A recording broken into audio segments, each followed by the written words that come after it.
Hey there, everyone. I am just waking up this morning. I've been sitting outside having a little fire, drinking some coffee. And one of the things that I love about sitting outside in the morning and just being with nature is I feel very connected to like a divine source of the universe. And this is something that has been really meaningful for me throughout my whole life. I've gone through many iterations of being connected to different types of religions, different types of faith systems, and it's taken me a long time to find what feels true and authentic and real for me. And I know this is such a personal journey for everyone. But what I wanted to come tell you was as I was doing this morning, I just thought, people need to know that not everything comes from your childhood.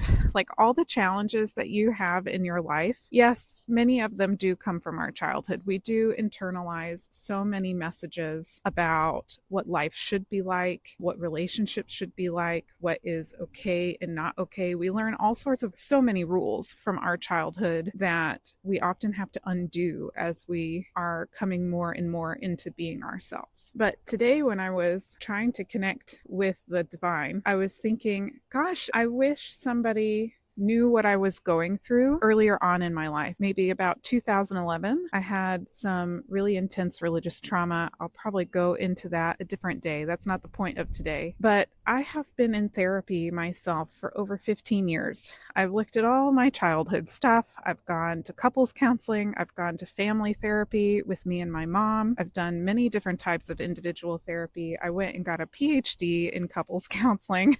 I have gone the therapy all over the place. And in this past 9 months, I have had some major breakthroughs, which a lot of them came from doing the work myself. Helpful that I can, because I do know my way around the therapy landscape, but also because I found a spiritual coach who could ask me questions that helped unlock the process inside of me. And I had talked to lots of my friends. Many of my friends happen to be therapists because that's my profession. Just every therapist that I was with, they'd want to poke around my childhood, and over, they would look at the religious trauma, but they would look at it from a lens of how those people were, toxic. If I just go real simple here, like the toxic culture of church environments and religious environments that is not always there. Many people have very positive church and religion experiences. And then there are many places that also have toxic cultures in them, and undoing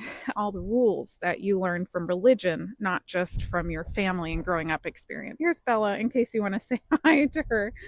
She's a very needy dog. She loves to be loved and she loves me. And it's nice until I want to do something like this and talk.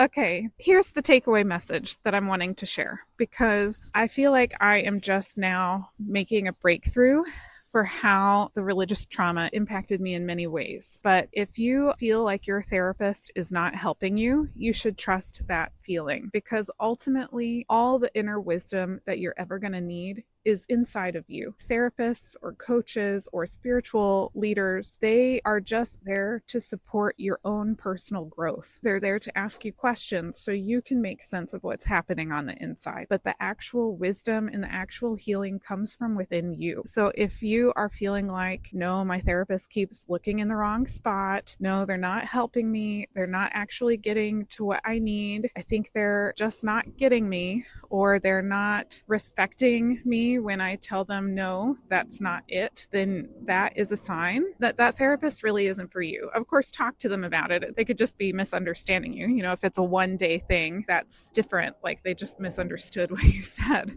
But if this is a consistent sense of it, then this video really is to just tell you, you don't need to stay with them. You need to be with someone who really sees you, where you feel seen, that they get what's happening for you, and more importantly, that they're respecting you and that they are respecting that you are coming into awareness with what's happening for you, that they are following the wisdom and the inner guidance that is stirring up and springing forth from inside of you. And if you start saying, I think this might be going on, I'm aware of this inside of me, and they just dismiss it, that's not the therapist for you, or coach or spiritual leader. Whoever is the person that is with you on your growth path. And sometimes this is a sign that it might be time to figure out, like, where is my path, my growth path, diverging from being the same path with this person? Because we're all growing all the time. And if my path goes this way, I need to follow it and not just keep going that way because someone else is going that way. I need to follow my path and trust that my next person to help me continue growing will show up when I need them. Okay, I hope you are having a good day,